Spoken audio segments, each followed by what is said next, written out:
Hello दोस्तों physics को आसान, मज़ेदार और व्यवहारिक बनाने वाले हमारे इस चैनल फिजिक्स वर्ड्स में एक बार फिर से आपका स्वागत है। दोस्तों, हमारी जो श्रृंखला स्टार्ट हुई है इलेक्ट्रोमैग्नेटिक इंडक्शन की, उसके 2 चैप्टर आपने देखे हैं, जिसमें एक में हमने Faraday law of electromagnetic induction discuss किया था।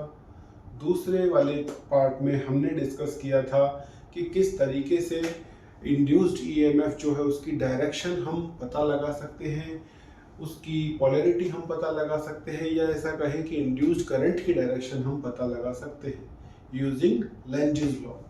तो ये 2 चैप्टर हमारे हुए हैं।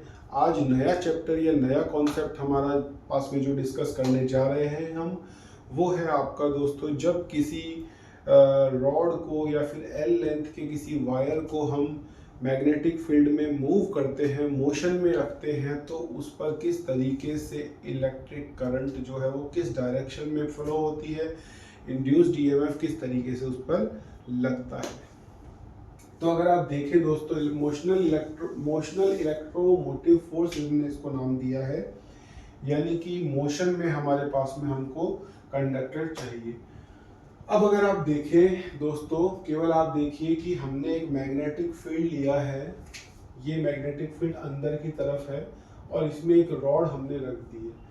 ठीक है, इस रॉड पर हम देख रहे हैं कि किस तरीके से हमारे पास में मैग्नेटिक फील्ड की कटने की वजह से, मैग्नेटिक फील्ड को काटने की वजह से यहाँ पर इंड्यूस्ड ईएमएफ आएगा। ठीक है, तो दोस्तों इसको पूरा करने के लिए हम सबसे पहले लेते हैं कि इसको एक लूप की फॉर्म दे दी जाए। ठीक है, ताकि फ्लक्स जो है वो कटे, और क्योंकि फ्लक्स जो है वो एक सरफेस से कटता है, एक वायर से नहीं, तो हमें इसको देनी पड़ेगी एक लूप की फॉर्म।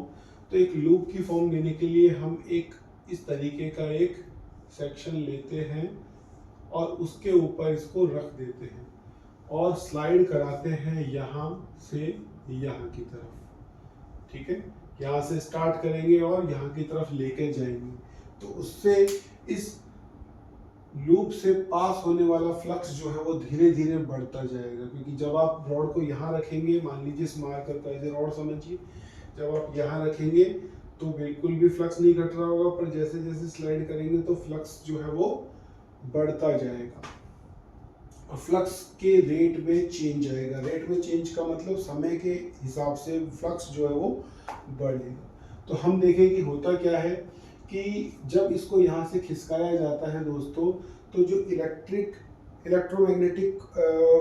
इलेक्ट्रोमोटिव फोर्स होता है, या फिर जिसको हम कहें ईएमएफ होता है, वो फैराडे लॉ के अकॉर्डिंग आपका होता है d∅dt। उसकी मैग्नीट्यूड की बात करें, पोलैरिटी की बात हम बाद में करेंगे। तो उसकी मैग्नेट, यहाँ हमने नेगेटिव साइन नहीं लगाया है, साइन जो है वो पोलैरिटी को बताता है। अभी हम केवल मैग्नीट्यूड की बात कर रहे हैं, मैग्नीट्यूड के लिए हम इस तरीके से यूज करते हैं। तो ये होगा आपका फ्लक्स की रेट में चेंज। अब फ्लक्स है आपका B into A, magnetic field into area. Magnetic field दोस्तों यहाँ पर हम देखेंगे कि कांस्टेंट है, नीचे की तरफ जो है वो फिक्स है। लेकिन एरिया अगर हम देखें दोस्तों, तो ये जैसे जैसे हम स्लाइड कर रहे हैं वैसे वैसे एरिया जो है वो हमारा बढ़ रहा है। और एरिया में भी अगर हम देखें तो लेंथ जो वायर की है वो तो फिक्स है, लेकिन जो ब्रेथ है इस एरिया यहाँ जो कवर कर रहा है, ये डिस्टेंस वो चेंज हो रही है। तो हम एरिया को जो है वो L इंटू एक्स लिख लेते हैं किसी पर्टिकुलर इंस्टेंट पे। यहाँ पर मान लीजिए हमने x लिख लिया है। ठीक है, तो जब हम इसको यहाँ पे लिखते हैं तो यहाँ B इंटू ए लिखते हैं फ्लक्स की जगह, और फ्लक्स क्योंकि मैग्नेटिक फील्ड फिक्स है तो बाहर आ रहा है, और D अगर हम देखें तो ये है change in area per unit time. और एरिया में केवल x चेंज हो रहा है, L चेंज नहीं हो रहा है, तो L भी बाहर आ गया है। और अब बच गया है हमारे पास में dx/dt, यानी कि change in displacement from this position, और जिसको कहा जाता है वेलोसिटी। तो ईएमएफ की वैल्यू दोस्तों, मोशनल ईएमएफ जो होता है उसकी वैल्यू आती है B into L into we.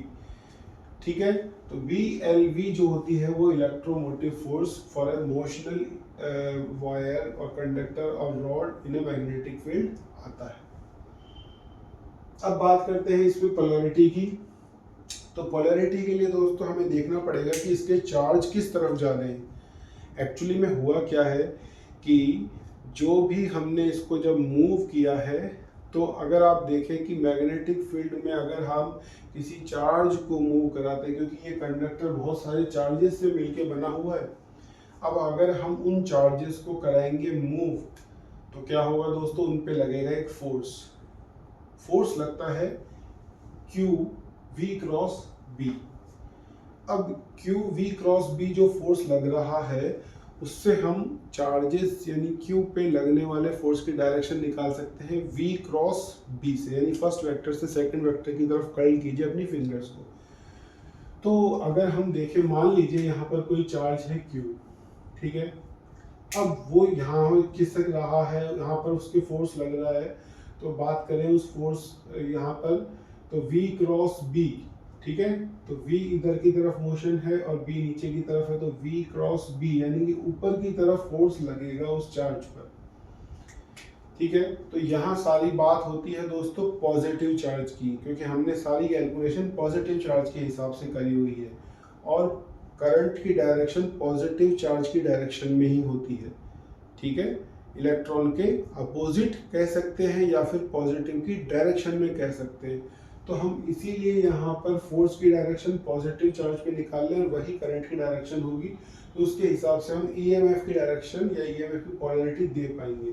तो Q जो है उस पर ऊपर की तरफ फोर्स लग रहा है, ठीक है, इसका मतलब यहाँ से करंट निकल रही होगी, और यहाँ से करंट तभी निकलेगी जबकि ऊपर वाला पार्ट पॉजिटिव होगा और नीचे वाला नेगेटिव, यानी कि इस रॉड को आप इस बैटरी की तरह बिहेव करता हुआ देख सकते हैं, ठीक है। तो इस तरीके से ये रॉड जब मूव करती है तो इस तरीके का वोल्टेज बनाती है, ओके। तो ये है हमारा मोशनल ईएमएफ। अब अगर इस रॉड को ट्रांसलेशन मोशन की बजाय रोटेशनल मोशन दे दिया जाए तो क्या परिवर्तन होगा दोस्तों, वो भी हम देख लेते हैं। अब की बार रॉड को हम इस तरीके से घुमा रहे हैं, ठीक है।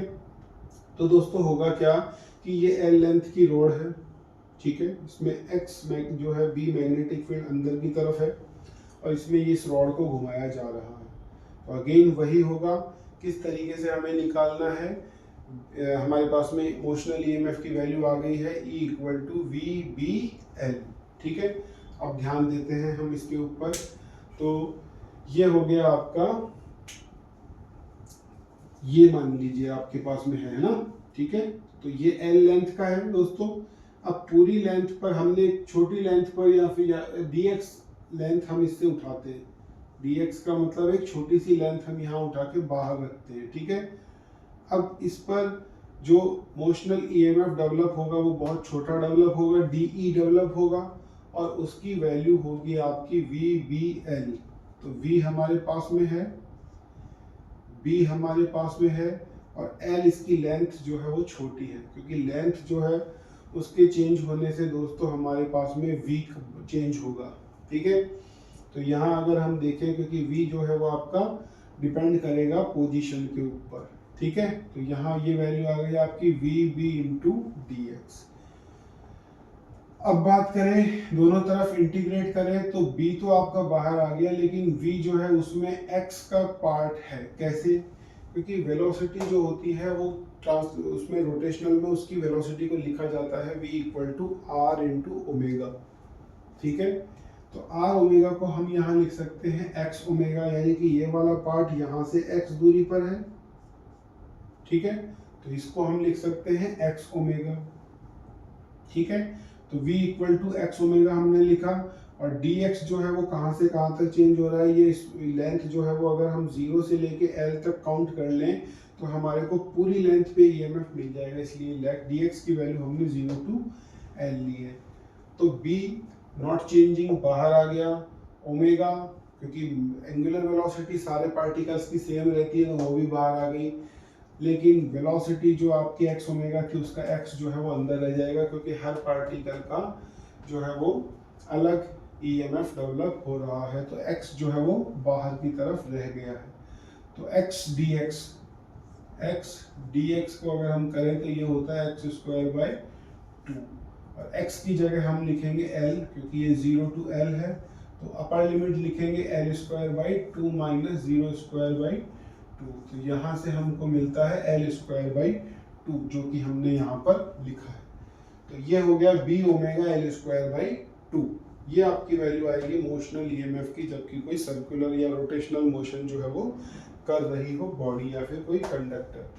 अब बात आती है पोलैरिटी की, तो अगेन वही चीज यहाँ पे हम देख लेते हैं, v क्रॉस b हम करते हैं v और b, यानी कि जो पॉजिटिव चार्ज है वो अंदर की तरफ आएंगे। तो पॉजिटिव चार्ज अंदर की तरफ मतलब करंट जो है वो इधर की तरफ रहेगी, तो करंट इधर की तरफ तभी रहेगी जबकि ये वाला टर्मिनल, अंदर वाला टर्मिनल जो है वो पॉजिटिव होगा।